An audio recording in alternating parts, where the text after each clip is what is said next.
తెలంగాణలో పనిచేస్తున్న జర్నలిస్టులకు సంక్షేమ పథకాలు అందించేందుకు తమ ప్రభుత్వం కృషి చేస్తోందన్నారు మంత్రి పొంగులేటి శ్రీనివాసరెడ్డి.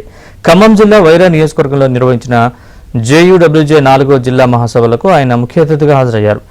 జర్నలిస్టుల ఇళ్ల స్థలాల అంశం సుప్రీంకోర్టులో ఉన్నందున న్యాయ నిపుణులతో చర్చించి స్థలాలు పంపిణీ చేస్తామన్నారు. అక్రిడిటేషన్ కార్డులు ఇచ్చిన తర్వాత జర్నలిస్టులకు హెల్త్ కార్డులు అందిస్తామన్నారు. సమస్య పరిష్కారం అయితే మిగతా సమస్యలు ఒకటి ఆనరబుల్ సుప్రీంకోర్టు జడ్జిమెంట్ ఉంది.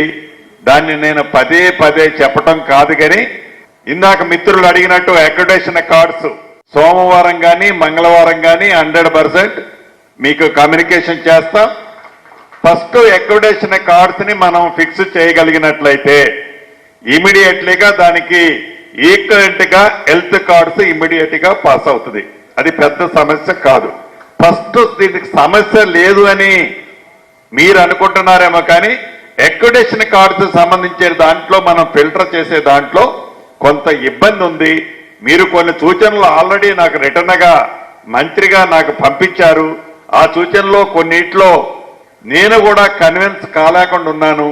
అక్రిడిటేషన్ కార్డ్స్ పరిష్కారం అయితే నెక్స్ట్ ఇమీడియట్లీగా దానికి లింక్ హెల్త్ కార్డుని ఇష్యూ చేసే దాంట్లో కూడా ఈ ప్రభుత్వానికి ఏ రకమైన ఇబ్బంది ఉండదు.